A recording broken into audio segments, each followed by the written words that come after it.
할렐루야. 수요예배에 오신 여러분들 환영합니다. 또 가정에서 수요예배 함께 드리신 우리 성도님들 축복합니다. 시편 63편에서 다윗은 이렇게 찬양합니다. 하나님의 사랑은 내 생명보다 귀합니다.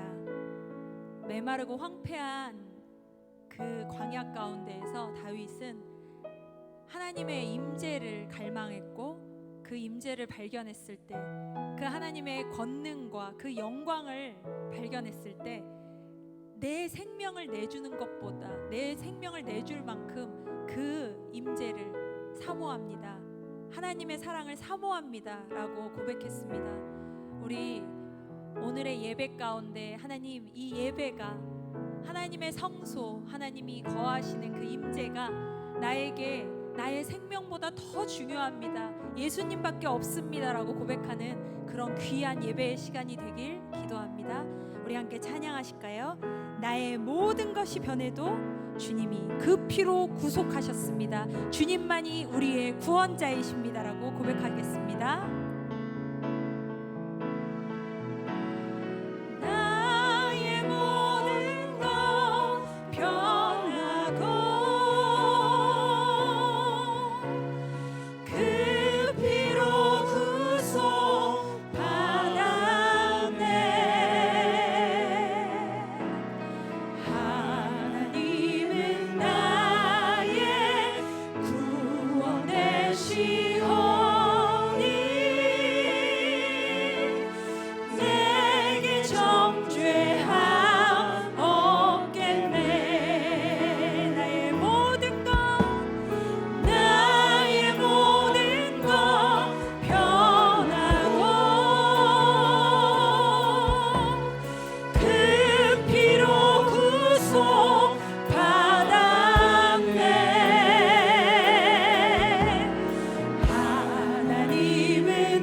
내 죄를 씻었네. 나의 모든 것 변하고 그 피로 구속받았네. 하나님은 나의 구원 되시오니 내게 정죄함 없겠네. 주의 밝은 빛에서 어둠에 지고 나의 모든 것 다 변했네. 지금 내가 주 앞에 온전케 되는 주의 공로를 의지하니. 다시 한번 찬양할까요? 주님 밝은 빛에서 어둠에 지고 나의 모든 것 다 변했네. 지금 내가 주 앞에 온전케 되는 주의 공로를 의지함일세. 나의 모든 것 변하고 그 피로 구속받았네. 하나님은 나의 구원 되시오니 내게 정죄함 없겠네. 내게 성령 임하고 그 크신 사랑 나의 맘에 가득 채우며 모든 공포 내게서 물리치시니 내 맘 항상 주 안에 있도다. 내게 성령 임하고 그 크신 사랑 나의 맘에 가득 채우며 모든 공포 내게서 물리치시니 내 맘 항상 주 안에 있도다. 나의 모든 것 변하고 그 피로 구속받았네. 하나님은 나의 구원 구원되시오니 내게 정죄함 없겠네. 나의 모든 것 변하고 그 피로 구속받았네. 하나님은 나의 구원되시오니 내게 정죄함 없겠네.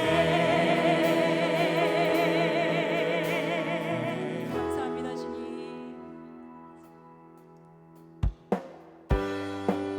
그렇습니다. 그런 주님이 우리와 함께 계십니다. 그 주님은 우리에게 빛이 되시고 생명이 되십니다. 주님 당신은 사랑의 빛 어둠 가운데 비추소서. 세상의 빛 예수 우리를 비추사 당신의 진리로 우리를 자유케 비추소서. 우리 위에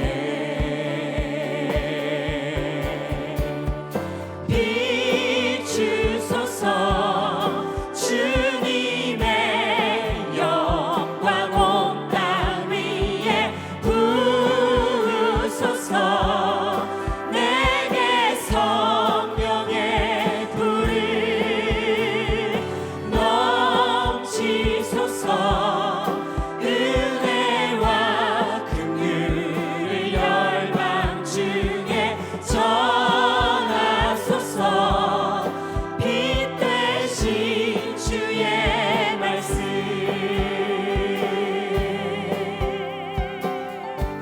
다시 한번 찬양하겠습니다. 주님 당신은 사랑의 빛 어둠 가운데 비추소서. 세상의 빛 예수 우리를 비추사 당신의 진리로 우리를 자유케 비추소서. 선포하십시오. 우리 위에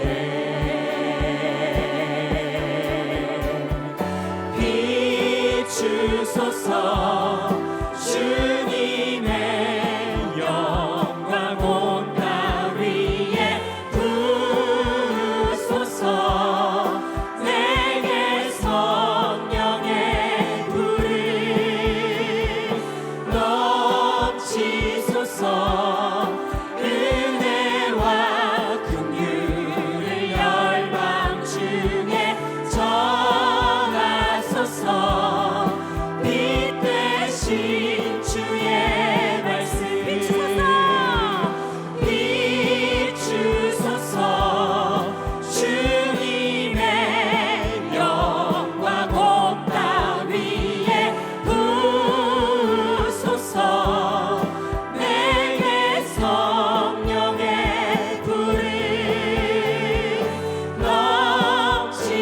넘치소서.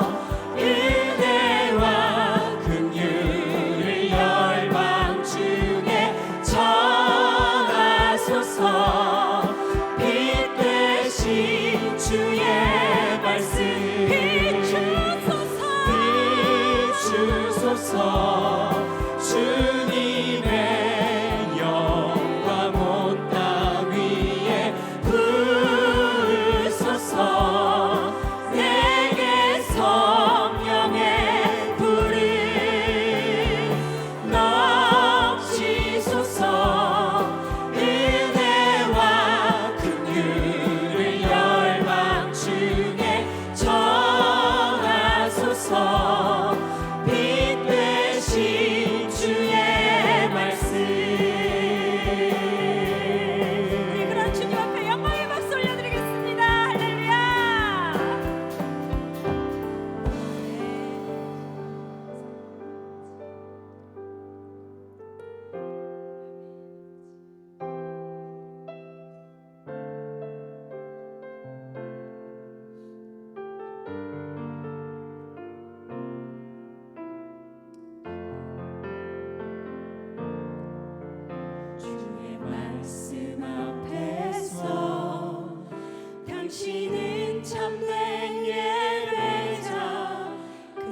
주의 영광 보리라. 주의 부르심 따라 주의 부르심 따라 당신의 삶을 드릴 때 세상은 당신 안에서 주의 영광 보리라. 이 세상을 이길 주님의 군사 되어 이 세상을 섬길 주님의 손과 발 되어 영원한 하나님의 나라 함께 세워가리. 이 세상을 향한 거룩한 생명빛 이 세상을 향한 거룩한 생명빛 되어 이 세상을 위한 구원의 소망 되어 영원한 하나님의 나라 함께 세워가리.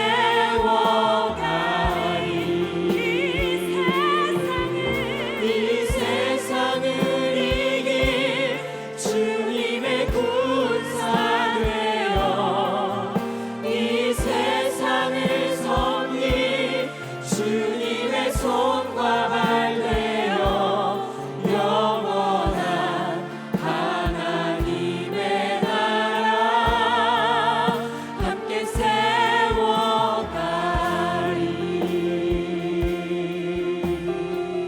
네, 우리 시간 함께 기도하겠습니다. 주님의 말씀 앞에 서겠습니다. 주님을 예배하며 살겠습니다. 우리의 상황과 우리의 형편이 어떠할지라도 빛 대신 예수 그리스도, 생명 대신 예수 그리스도만을 바라보기 원합니다. 그 주님을 찬양하며 그 주님을 예배하기 원합니다. 우리의 눈을 열어 우리의 믿음을 다하여 하나님을 사랑하고 하나님의 뜻대로 살아갈 수 있도록 주님, 이 시간 성령의 충만함을 함께하여 주시옵소서라고 함께 기도하겠습니다. 주님, 아버지 그렇습니다. 주님, 우리는 주님의 군사된 자들입니다. 우리는 주님의 생명 빛으로 부름받은 자들입니다. 아버지, 우리 한 사람 한 사람 아버지께서 붙잡아 주시옵소서. 아버지, 주님의 말씀 앞에 서고 주님을 예배하며 나아갈 수 있도록 아버지, 우리 믿음 가운데 아버지 주님 앞에 더욱 담대함으로 나아갈 수 있도록 주님 함께하여 주시옵소서. 아버지, 연약합니다. 이 상황과 이 여러 가지 것들이 우리를 주님 앞에 서지 못하도록 막는 것들이 많이 있습니다. 아버지, 하지만 그 상황 가운데에서 오직 생명 대신, 오직 빛 대신, 어둠 가운데 빛으로 오신 예수 그리스도만을 사랑하며 나아갈 수 있는 우리가 되도록, 예배하는 우리가 되도록 주님 붙잡아 주시옵소서. 함께 하시는 주님을 찬양합니다. 하나님 감사합니다. 하나님이 저희 반석이 되어 주셔서 감사합니다. 하나님이 저희의 구원이 되어 주셔서 감사합니다.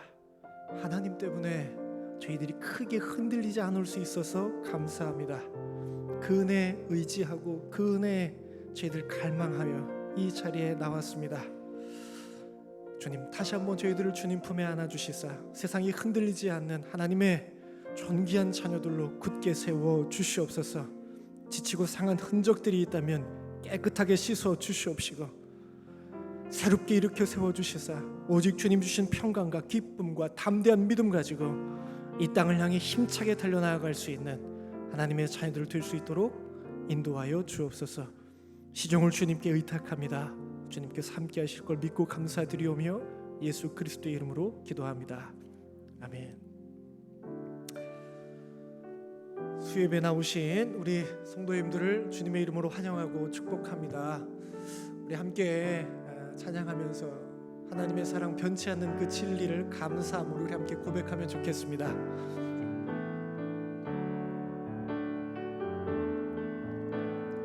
하나님 사랑 변치 않는다. 하나님 사랑 변치 않는다. 하나님 사랑 변치 않는다. 세상과 변하고 나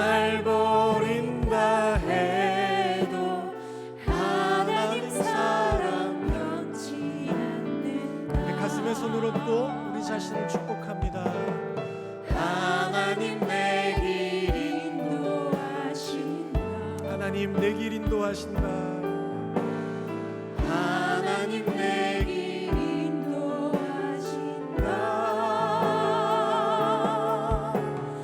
나의 가는 길 다 주님께 있으니 하나님 내 길 인도하신다.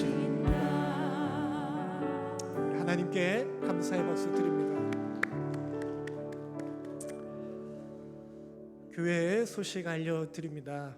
담임 목사님께서 우리 주일에 말씀해 주신 대로 우리 성도님들의 안전을 위해서, 그리고 또 교회의 어떤 사회적 책임을 위해서 우리 교회 안에서 단계별로 매뉴얼을 세우고 코로나 상황에 대응하고 있습니다. 대전 캠퍼스는 계속해서 고강도 사회적 거리 두기 상황인데요. 계속해서 지금 온라인으로만 예배를 드리고 있고요. 세종 캠퍼스는 주일 예배와 그리고 이제 수요 예배, 주중 예배만 이렇게 드리고 있습니다. 계속해서 상황을 보면서 대응을 준비하고 있습니다. 건강 유의하시고 함께 기도로 중보하면서 하나님의 은혜를 구하는 그런 우리 모두가 되기를 또한 소망합니다. 오늘 주신 하나님 말씀을 함께 보면 좋겠습니다. 주보하고 공지된 주보하고 조금 달라진 부분이 있습니다. 우리 마태복음 말씀을 함께 보면 좋겠습니다. 마태복음 5장 14절과 15절 말씀입니다. 마태복음 5장 14절과 15절 말씀, 얼마 되지 않는 짧은 말씀이니까요. 우리 함께 한 목소리를 읽으면 좋겠습니다. 우리 함께 읽겠습니다. 너희는 세상의 빛이라. 산 위에 있는 동네가 숨겨지지 못할 것이요 사람이 등불을 켜서 말 아래에 두지 아니하고 등경 위에 두나니 이러므로 집안 모든 사람에게 빛이 느니라. 아멘. 본문 제목도 본문 내용도 좀 달라졌고요. 본문 우리 설교 제목도 조금 바꿨습니다. 오늘 말씀을 준비하면서 조금 수정이 되었는데요. 양해를 부탁드리고요. 말씀 제목은 우리는 일상에서 더욱 빛나는 사람들입니다 라는 제목입니다. 오늘 주신 또 하나님의 또 다른 은혜를 또 기대하면서 소망하면서 함께 말씀을 나누고자 합니다. 코로나가 다시 우리 대전 지역에 좀 기승을 부리고 있는데요.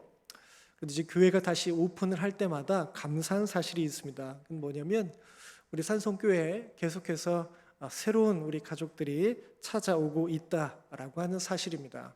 정말 감사한 일이 아닐 수 없죠. 대전 캠퍼스에서는요, 우리 새 가족분들이 이렇게 찾아올 때마다 이제 등록을 결심하고 오시는 거죠. 등록을 결심하시고 찾아오는 새 가족분들에게 우리 담임 목사님께서 영상을 통해서 환영해 주시고, 그리고 교회의 비전과 또 어떤 사역을 간략하게 소개해 주시는 그런 시간을 갖습니다. 그때 담임 목사님이 유독 강조해서 말씀해 주시는 것이 있는데요. 사역 중에 이제 특별히 강조하는 게 두 가지가 있습니다. 하나는 뭐냐면 목장이고요. 또 하나는 뭔지 다 아시죠?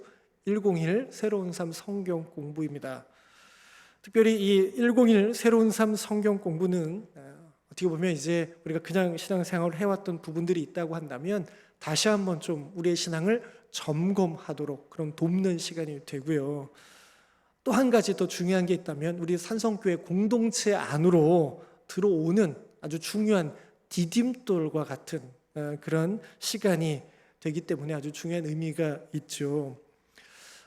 이 101 성경 공부를 하신 분들은 아마 이제 다 아실 텐데요. 성경 공부 시간 안에 소그룹 나눔 시간이 있어서 함께 나누는 시간을 가지셨을 거라고 이제 다 생각을 합니다.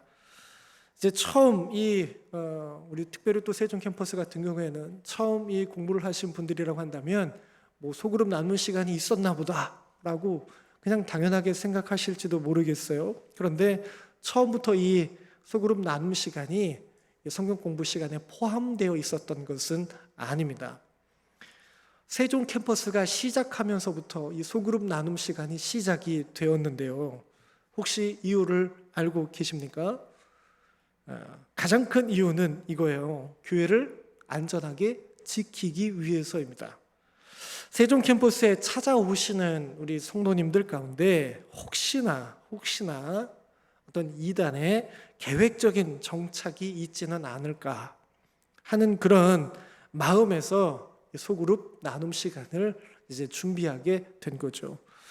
소그룹 나눔을 하다 보면 이제 사역자도 그리고 함께 만나는 성도님들도 자연스럽게 서로에 대해서 알아가는 시간이 되지 않습니까? 자연스러운 삶의 간단한 그런 이야기들뿐만 아니라 신앙적인 주제를 가지고도 이야기를 하기 때문에 자연스럽게 그 어떤 마음의 모습들, 생각들을 이제 서로 짐작할 수 있게 되고 알아가게 되는데요. 그러면 자연스럽게 예방할 수 있을 것이다 라고 그렇게 생각을 하고 준비를 하고 진행을 한 거죠. 그런데 나중에 담임 목사님께서 그런 말씀을 하셨어요. 무슨 얘기를 하셨냐면 왜 진작에 이걸 하지 않았을까? 라고 하는 이야기였어요. 예전에 101 새로운 삶 성경 공부를 했을 때는요, 지금 8주인데요. 예전에는 12주를 했다라고 해요. 그리고 시간도 지금도 이제 나눔 시간을 포함하면 거의 2시간 되긴 하지만 나눔 시간 없이 꽉 채워서 2시간을 하셨더라고요. 그리고 시험도 봤더라고요. 해요. 제게는 전설 같은 그런 이야기인데요. 그때도 성도님들이 그냥 이렇게 소그룹 나눔 시간을 가졌으면 어땠을까? 왜 이제 알았을까? 라는 이야기를 해 주셨어요.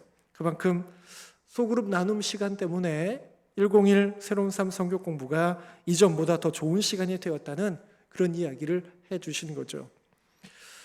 제가 101 새로운 삶 성경 공부 이야기를 드렸지만 우리의 삶도 그런 것 같아요. 시간이 흐르다 보면 우리의 생각도 어떤 상황에 따라서 우리의 삶의 모습도 작지만 의미 있는 변화를 이루어내고 그만큼 발전하고 그만큼 성장해 가는 것이죠. 지난주에 저는 우리 성도님들과 함께 사막의 성자들에 대한 이야기를 함께 나누었습니다. 종교의 자유를 넘어서 제국의 종교가 되었을 때 신앙의 회복을 위해서 그들의 순수한 마음을 지키기 위해서 광야로 사막으로 뛰어들었던, 그래서 우리에게 믿음의 선한 싸움이 있음을 일깨워 주었던 그런 분들의 이야기였죠. 이분들의 삶도 마찬가지였습니다. 이 사막의 성자들의 삶도요, 시간이 흐르면서 조금씩 더 발전해가고 더 성장해 가는 것을 볼 수 있기 때문입니다. 그래서 또 다른 신앙의 유산으로 우리 기독교 신앙 안에 자리 잡게 되는데요. 그 흔적이 바로 수도원이라는 것입니다.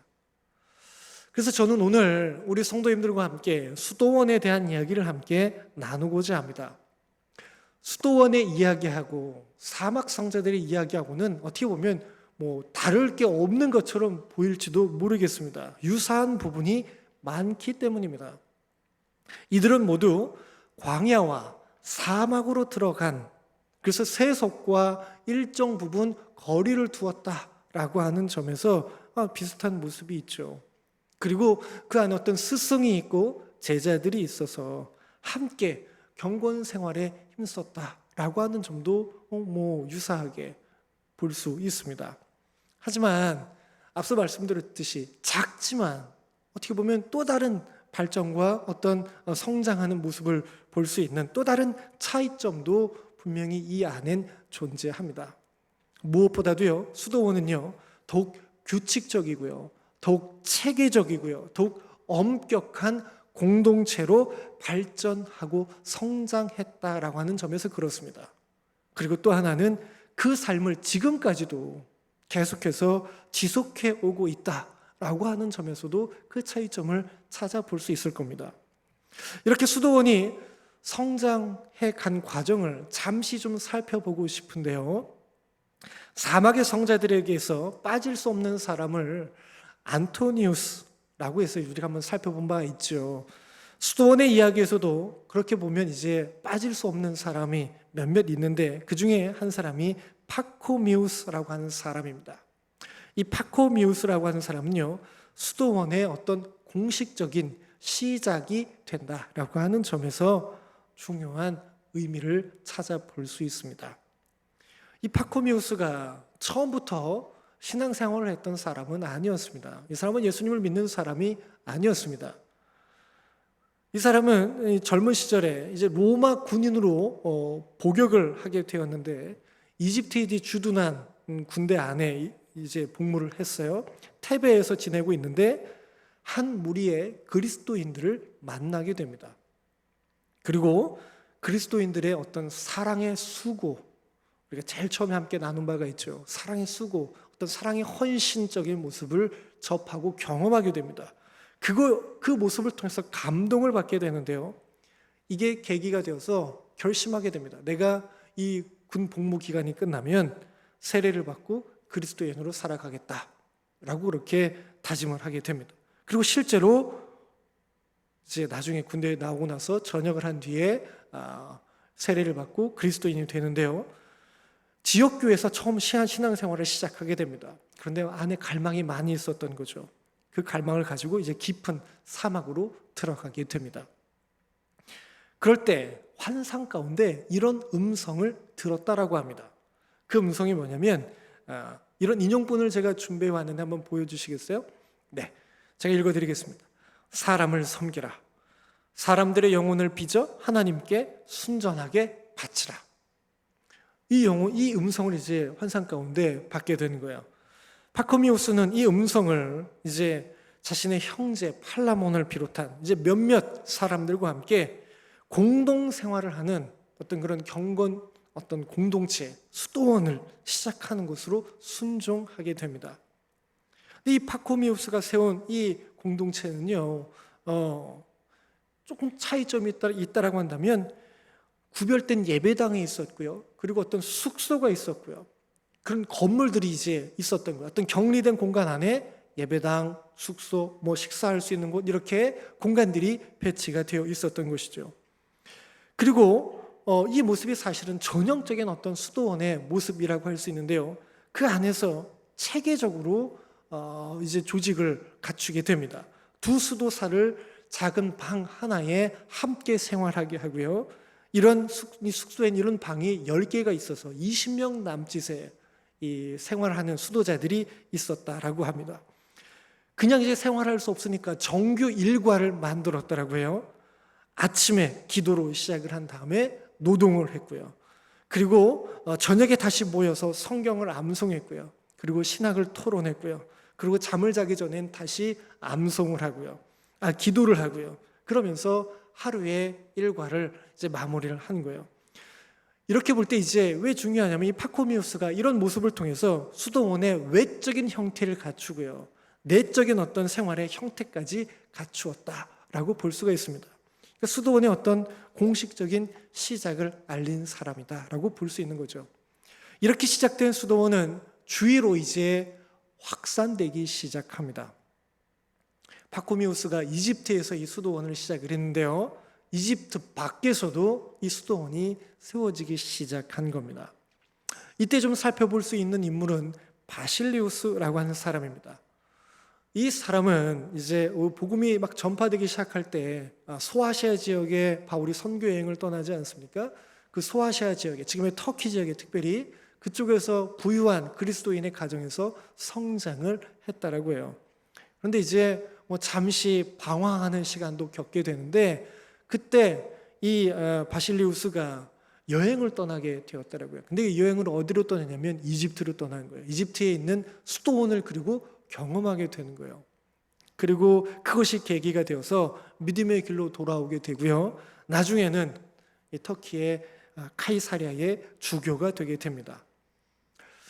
이 사람에게서 중요한 것은, 수도원과 관련해서 중요한 것은 저작이 하나 있습니다. 이 사람이 쓴 글이 있는데 그 뭐냐면 질문하고 대답하는 형식으로 수도원의 생활을 위해서 안내해 줄 수 있는 짧은 규칙 그리고 긴 규칙이라고 하는 글을 써서 이 수도원 운동이 확산될 때 어떻게 보면 잘 정착할 수 있도록 좋은 안내 지침을 이제 만들었다라고 하는 것에서 찾아볼 수 있습니다. 어떻게 보면 이 수도원의 체계라는 것이 어떻게 처음 문서화되었다라고 하는 점에서 의미가 있다라고도 볼 수 있을 겁니다. 그리고 나서 이 수도원의 이야기에서 빼놓을 수 없는 가장 중요하고 영향력 있는 인물을 찾아볼 수 있습니다. 한 번쯤 다 들어보셨을 겁니다. 누구냐면 베네딕투스라고 하는 사람입니다. 베네딕트라고도 하기도 합니다. 이 베네딕투스라고 하는 사람이요, 480년경에 누르시아라는 어떤 조그마한 이탈리아의 촌락에서 태어나게 되는데요. 이 베네딕투스는 20살 그쯤부터 해서 아주 혹독한 금욕 생활을 실천하며 살기 시작합니다. 혼자 이제 동굴로 들어가서 막 그런 생활을 하게 되는데요. 이를 유심히 지켜본, 그리고 오래 이렇게 지켜본 몇몇 사람들이 이 베네딕투스에게 요청을 하는 거예요. 한번 우리 수도원 공동체를 세우면 어떻겠냐고. 그래서 시작을 하게 됩니다. 근데 첫 번째 시작은 실패합니다. 첫 번째 시작은 실패하고요. 그리고 다시 한번 시도를 하게 되는데, 그리고 나서 세워진 수도원이 몬테카시노라고 하는 곳에 이제 저렇게 수도원이 세워지게 됩니다. 지금도 저렇게 남아 있는데요. 그래서 이 베네딕투스를 통해서 수도원 이 운동이 더욱 힘을 받게 되는데, 이 운동이 중요한 이유는요, 이 베네딕투스로 인해서 이 사람이 쓴 또 중요한 글이 하나 있기 때문입니다. 그가 세운 수도원 규칙이라는 것이 있습니다. 수도 규칙입니다. 수도원 생활과 영성의 어떤 집대성이라고 해야 할 수 있을 겁니다. 베네딕투스의 이 수도원 규칙은요, 엄격한 규칙 안에서 정규적인 일과를 따르고 공동체 생활을 하면서 영성을 추구하는 수도원 생활의 표준이 됩니다. 그리고 여기에는 두 가지를 강조합니다. 하나는 노동이고요, 하나는 기도입니다. 수도자들은요, 육체적인 노동을 적극적으로 감당해야 했습니다. 그들에게는 허드렛 일이라고 하는 게 없었습니다. 전문적인 일도, 그렇지 못한 일도 모든 수도자들은요, 이 일을 통해서 겸손하게 공동체를 위해 봉사해야 했습니다. 그리고 나서 또 중요한 건 뭐냐면 기도라고 했죠. 노동을 강조한 이 베네딕투스는요, 기도를 또한 강조합니다. 기도를 위해서는 성무일도라고 하는 것을 지키게 했습니다. 우리에게 조금 낯섭니다. 이 성무일도라고 하는 건 뭐냐면 하루에 8차례의 짧은 예배를 드리는 겁니다. 각 예배, 각 이 시간에는 개별적인 명칭이 있는데요. 그 명칭이 대략 이렇게 됩니다. 한번 좀 보여주시겠어요? 네. 밤중 기도가 있고요. 찬미경, 일시경, 삼시경, 육시경, 구시경, 만과 끝기도, 이렇게 해서 중간중간에 시간에 기도하는 시간을 만들었습니다. 그래서 이 기도를 위해서 수도자들이요, 날마다 이 정해진 시간에 예배당에 모였고요, 모일 때마다 시편을 찬송하고 성경 본문을 읽고 침묵하고 앉아서 기도를 했습니다. 그리고 또 노동한 겁니다. 일하고 기도하고 일하고. 수도자는요, 일을 하기 위해서 기도했다라고도 볼 수 있고요, 또한 기도대로 일했다라고도 볼 수 있습니다. 그래서 이런 정해진 일과를 통해서 수도원 생활이 이제 아주 꽉 채워지게 되는데요. 그러니까 이 노동과 기도는 수도원 생활을 이끌어가는 쌍두마차라고 볼 수 있을 겁니다. 수도원 운동은 기도와 노동을 통해서 성장했고요, 그리고 지금까지 계속 성장해 오고 있었던 것이죠. 자, 그러면 이렇게 초대 교회의 어떤 끝자락과 중세 교회의 첫자락에 놓여져 있는 이 수도원의 이야기를 들으시면서 어떻게 보면 이런 질문을 하셨을지도 모르겠습니다. 아니, 이 역사의 이야기가 그래서 오늘 우리에게는 무슨 의미가 있습니까? 라는 질문입니다. 특히나 가톨릭적인 어떤 그런 분위기를 조금 불편하게 여기신다라고 한다면 더더욱 그래서 지금 우리에게 무슨 의미가 있냐라고 아마 속으로 생각하셨을지도 모르겠습니다. 하지만 어떻게 보면 우리가 이게 기독교 신앙의 유산이라고 하는 그런 측면에서 본다면 충분히 우리는 의미를 찾아볼 수 있습니다. 이 의미를 찾기 위해서 우리는 수도원 운동이 성장했던 두 가지 중심을 다시 한번 주목해 볼 수 있습니다. 두 가지 뭐라고 했습니까? 노동과 기도라고 했죠. 제가 함께 읽어보면 좋겠다라고 말씀드렸던 그 영성의 깊은 샘이라고 하는 그 책에서 저자인 제럴드 시처는요, 이런 이야기를 합니다. 인용문을 좀 함께 보고 싶습니다. 제가 읽어드립니다. 수도원은 모든 시간이 하나님께 속하고 종교와 세속 양면에서 우리의 임무를 다함으로써 하나님을 높이고 섬길 때만 우리의 시간 사용이 의미 있음을 보여주려는 듯 시간을 성별했다. 수도원의 리듬은 인간 창조의 기본 목적을 구성하는 두 가지 활동인 기도와 노동의 균형을 맞춘다. 하나님은 기도 속에서 당신의 얼굴을 찾고 세상 속에서 당신의 일을 하라고 우리를 부르신다. 인용문을 읽어드렸지만 중요한 것이 무엇입니까? 이거죠. 모든 시간이 하나님께 속한다라는 것입니다. 그래서 거룩한 시간, 세속적인 시간, 이것이 따로 있는 것이 아니라는 것이죠. 이걸 조금 더 다른 말로 바꿔보면 이렇게 바꿔볼 수 있습니다. 신앙생활 따로, 일상생활 따로가 아니라 신앙생활이 일상생활로, 일상생활이 신앙생활로 조화를 이루는 것이다 라고 할 수 있을 것입니다. 수도원 운동의 의미를 저는 여기서 찾아봅니다. 세속과 분리되어 어떤 이런 운동이 있었다라고 하는 한계점은 있기는 합니다. 하지만 그럼에도 불구하고 수도원 운동은요, 우리의 삶이 성과 속으로 나누어지지 않았다라고 하는 것을 일깨워줍니다. 우리의 일이 예배가 되고 하나님이 하시는 일이 되어야 하고요.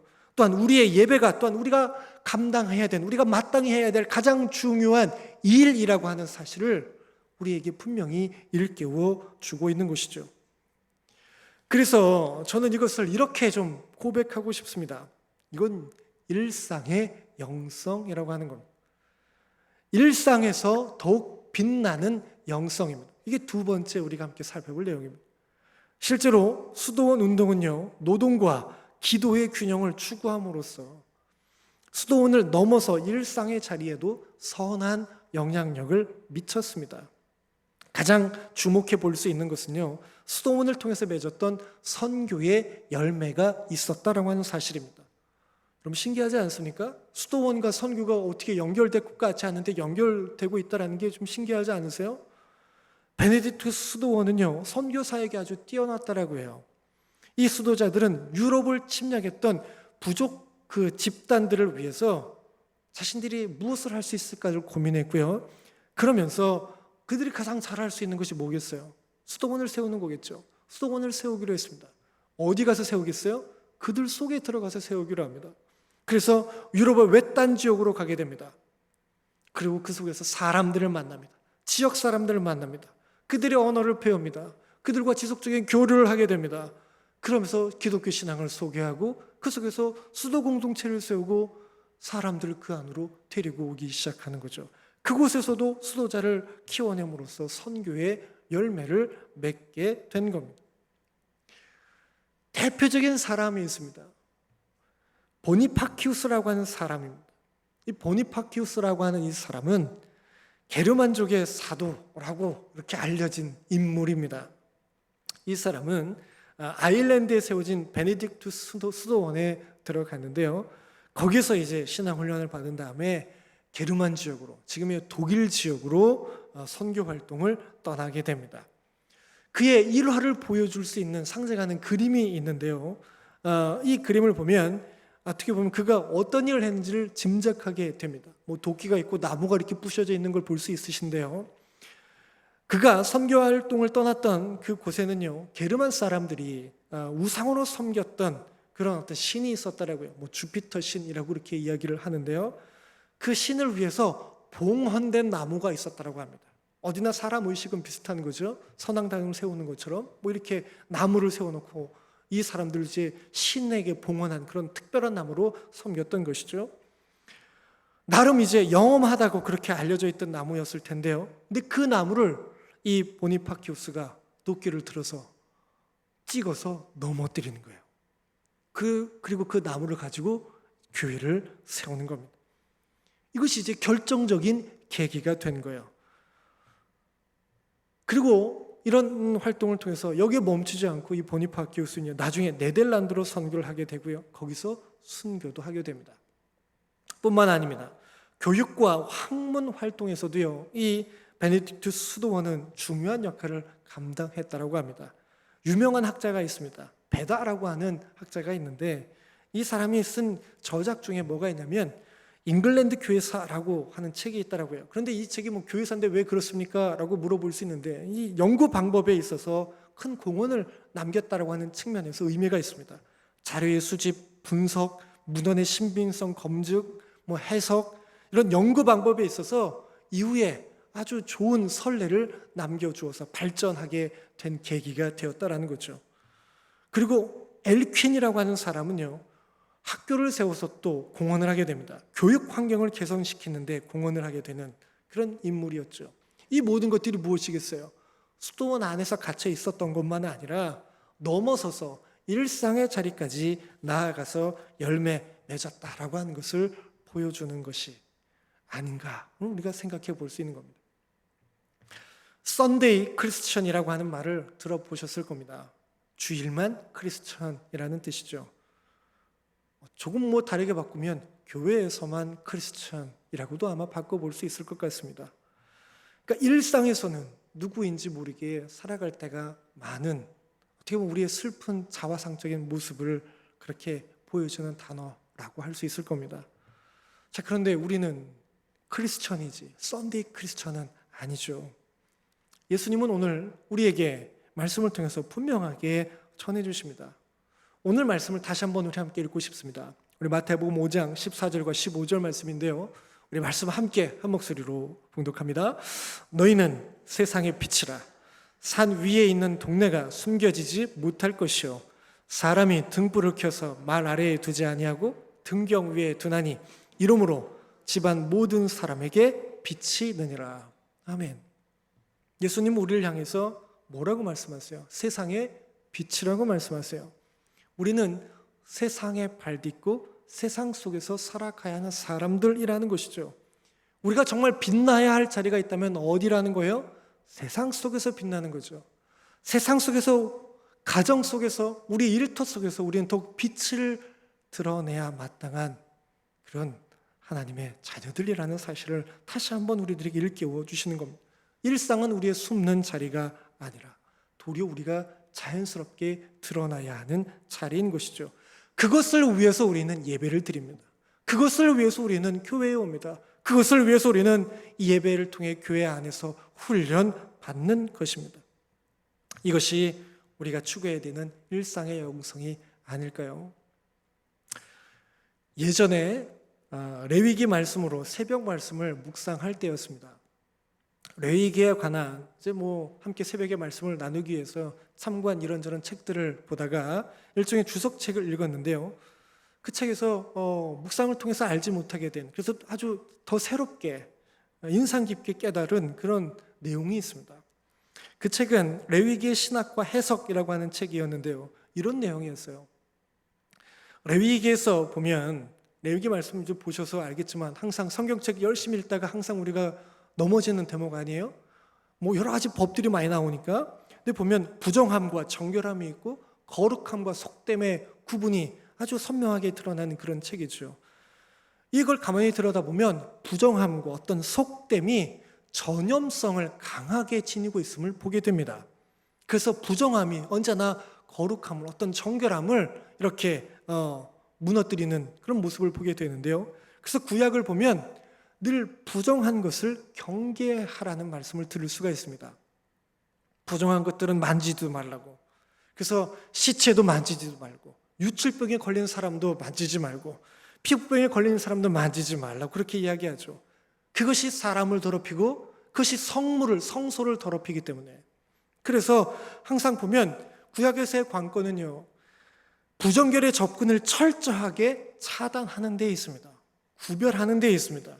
그래서 거룩은 언제나 속된 것, 정결하지 않은 것들과 동떨어진 그런 격리된, 어떻게 보면 격리된 상태를 유지해야 한다는 것이 구약 성경의 레위기 말씀의 교훈입니다.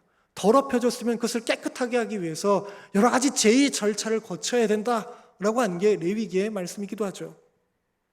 그런데 신약은 다르다는 겁니다. 이 책의 일부분을 함께 좀 나누고 싶습니다. 인용문을 함께 좀 보고 싶은데요, 제가 읽어드리겠습니다. 그런데 신약에서는 놀랍게도 방향이 역전돼요. 거룩과 부정결이 접촉하면 오히려 부정결이 제거되고 거룩이 전달된다. 거룩의 근원이신 예수님은 부정결한 자들에게 먼저 접근하신다. 문둥병자를 만지시고 혈루증 여인의 접근을 허용하시며 귀신 들린 자들에게 다가가심으로써 그들이 회복되고 치유되고 온전케 된다. 나아가 인간은 그분으로 인해 거룩한 존재로 바뀐다. 바울이 우리를 성도라 부르는 것도 이 때문이다. 그럼 신약에서 예수님께서 어떻게 하십니까? 상황을 바꾸십니다. 예전에는, 구약에는 아무리 거룩해도 부정한 것과 접촉하면 더러워졌는데, 그래서 늘 부정한 것을 피했는데, 예수님께서는 그 방향을 거꾸로 바꾸셔서 도리어 부정한 곳을 향해 다가가십니다. 부정한 것들을 만지십니다. 그리고 그것에 무엇을 심어주세요?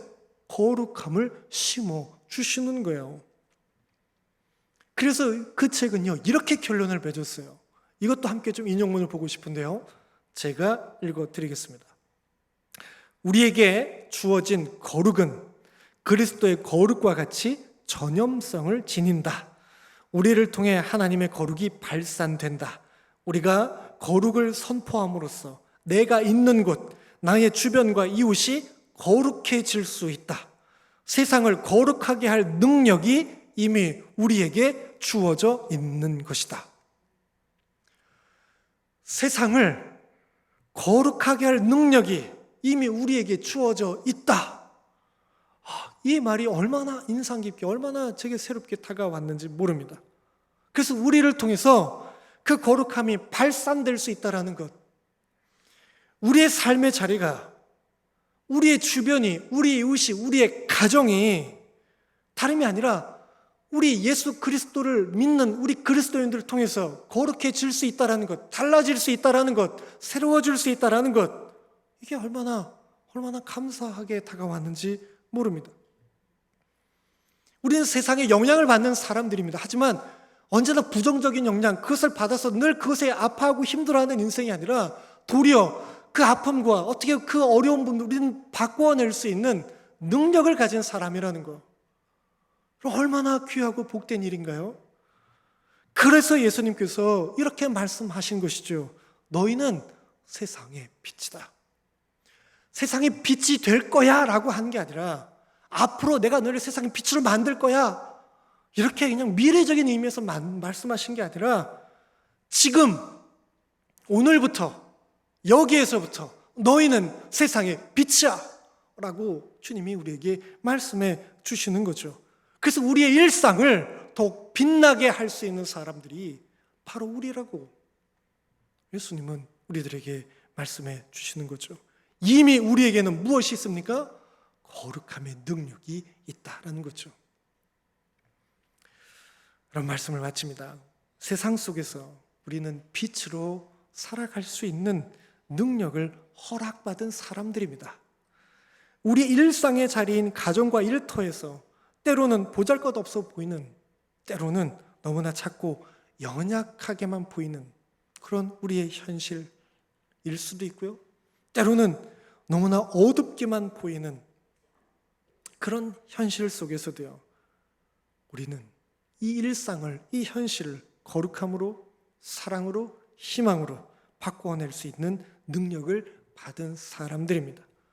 이 일을 위해서 우리는 기도할 수 있습니다. 날마다 기도할 수 있습니다. 그리고 기도함으로 우리는 일의 자리에, 일상의 자리에 나아갈 수 있습니다. 여러분, 이 고백 가지고, 이 능력 가지고 이 땅을 넉넉히 쳐나가는, 일상에서 더욱 빛나는 저와 우리 모든 성도님들이 될 수 있기를 간절히 소망합니다. 우리는 누구입니까? 일상에서 더욱 빛나는 사람들입니다. 우리 주신 말씀을 기억하면서 우리 함께 결단의 찬송 드리기 원합니다. 주님과 함께, 주님을 위해서 우리 일상을 더욱 아름답게 갖고 가기를 원합니다. 우리 함께 찬양하겠습니다. 주보혈 날 정결케 하고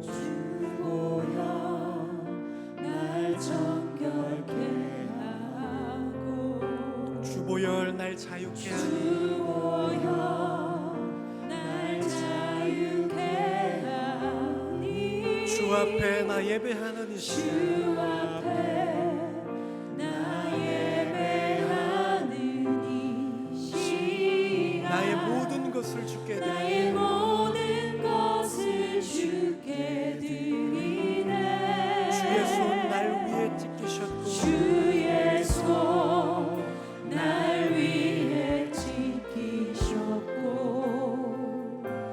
주의 발 날 위에 박히셨으니 이제는 내가 사는 것이 아니요 이제는 내가 사는 것이 아니요 오직 주를 위해 사는 것이라 오직 주를 위해 사는 것이라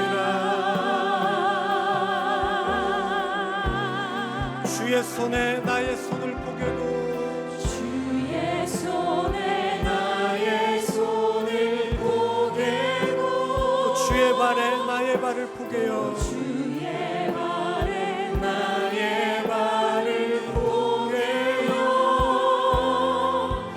나 주와 함께 죽고 또 주와 함께 살리라 영원토록 주 위에 살리라 주의 손에 나의 손을 포개고 주의 손에 나의 손을 포개고 또 주의 발에 나의 발을 포개요 나 주와 함께 죽고 또 주와 함께 살리라 영원토록 주 위에 살리라 한 번 더 고백할까요? 주의 손에 나의 손을 포개고 주의 손에 나의 손을 포개고 또 주의 발에 나의 발을 포개요 나 주와 함께 죽고 또 주와 함께 살리라 영원토록 주 위에 살리라 주 위에 살리라 주 위에 살리라 주 위에 살리라 주 위에 살리라 이 시간 함께 결단의 기도 드리기 원합니다. 주님, 저희를 정결하게 하시고 자유하게 해주셔서 감사합니다. 이 주님과 함께 일상의 자리에서 더욱 아름답고 복된 삶을 살아가길 원합니다. 이미 우리에게 주신 주님의 능력이 있음을 믿습니다. 주님, 그 능력 가지고 우리의 일상을 더욱 빛나게 살아가는 저희들 되게 도와주시옵소서. 세상의 파도가 아무리 거칠고 아무리 무섭게 저희들에게 다가온다 할지라도 이미 허락해 주신 그 능력 의지하여서 일상을 향해 힘차게 달려가게 도와주시옵시고, 서 있는 그 자리에서, 가정에서, 일터에서 주님과 함께 주님 위하여 가장 존귀한 믿음의 여정길을 걸어가는 저희들이 될 수 있도록 주님 함께하여 주시옵소서. 우리 입술을 열어서 우리 함께 결단의 기도 함께 드리겠습니다. 하나님 감사합니다. 저희들을 불러주셔서 감사합니다. 주님의 자녀로 불러주셔서 감사합니다. 주님의 자녀로 세워주셔서 감사합니다. 하나님, 그냥 주님의 자녀로 불러주신 것이 아니라 우리를 감싸고 있었던, 우리를 둘러싸고 있었던 그 모든 죄악의 결박에서 저희를 끊어주시고 자유케 해주시고 거룩한 하나님의 자녀로 세워주시고 변화시켜 주셔서 정말 감사합니다.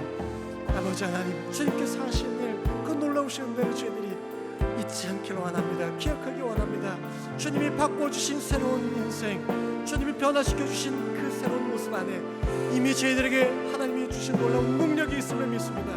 그 능력을 가지고 저희들 이 세상에 나아가서 빛으로 살아가 계신 줄 믿습니다. 세상의 그 연약함과 세상의 그 완악함과 악함에 저희들이 전염되는 인생이 아니라, 그것에서 저희들이 쓰러지는 인생이 아니라 되려 주님 주신 이 은혜를 가지고 이 세상을 고치며 이 세상을 새롭게 하며 이 세상을 바꿔낼 수 있는 하나님의 자녀로 저희들을 변화시켜 주셨음을 말씀해 주셨사오니 이 믿음의 고백 가지고 주님 달려가게 도와주시옵소서. 다시 한번 다짐합니다. 다시 한번 고백합니다. 주님 이 고백 가지고 나아가겠습니다. 저희들이 서 있는 가정을 지켜주시옵소서. 저희들이 살아가는 일의 터전을 붙잡아 주시옵소서. 저희들을 통하여서 그 서 있는 그 자리가 더 아름답고 복된 터전이 될 수 있도록 하나님 역사하여 주시옵소서. 저희들 통하여 일하여 주시옵소서. 저희들을 통하여 선한 일을 행하여 주시옵소서. 주님이 하실 그 일을 기대하고 소망합니다. 하나님 함께하여 주옵소서. 하나님 아버지, 저희를 하나님의 자녀로 불러주셔서 정말 감사합니다. 죄의 종로로 타던 인생을 하나님의 거룩한 자녀로 삼으시고 세상의 빛으로 새롭게 일으켜 세워주셔서 감사합니다. 주님, 내가 한 일 때문에 그렇게 된 것이 아니라 주님께서 그렇게 저희들을 만들어 주셨음을 고백합니다. 그 하신 일을 기억하겠습니다. 감사함으로 살아가겠습니다. 오늘 저희가 서 있는 이 자리에서, 가정에서, 일터에서 그렇게 주님과 함께 주님의 일을 감당하며 빛으로 살아가기를 다짐하며 고백합니다. 주님, 저희들 위해 은혜를 부어주시사 넉넉히 감당해 갈 수 있도록 도와주시옵소서. 이미 주신 능력이 있음을 믿습니다. 때론 너무나 보잘것없어 보이고 때론 너무나 짙은 어둠만 보이는 현실이지만 이미 주님께서 그 자리를 거룩함으로, 사랑함으로, 희망으로 환하게 비추어내고 바꾸어낼 수 있는 능력을 허락해 주셨음을 믿습니다. 주님, 이 믿음으로 날마다 기도하면서 주님과 동행하는 저희들에게 도와주시옵소서. 주님의 손에 저희의 손이 포개지게 하시고 주님의 발에 저희의 발이 포개지게 하셔서 일상에서 주님과 함께 주님 때문에 더욱 아름답게 빛나는, 더욱 복된 삶을 살아가는 저희들 될 수 있도록 축복하여 주옵소서. 귀한 예물 드립니다. 그냥 물질이 아니라 우리의 삶에 담긴, 우리의 고백이 담긴 귀한 예물인 줄 믿습니다. 주님 은혜와 복을 허락하시사 더 아름다운 삶의 고백이 풍성한 간증으로 넘쳐나는 존귀한 인생이 될 수 있도록 주님 역사하여 주시옵소서. 예수 그리스도의 이름으로 기도합니다. 아멘.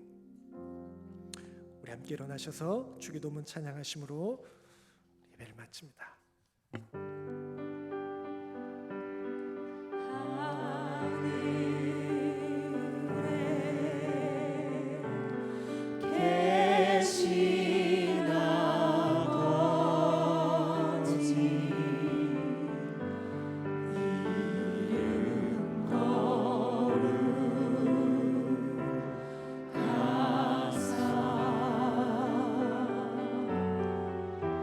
주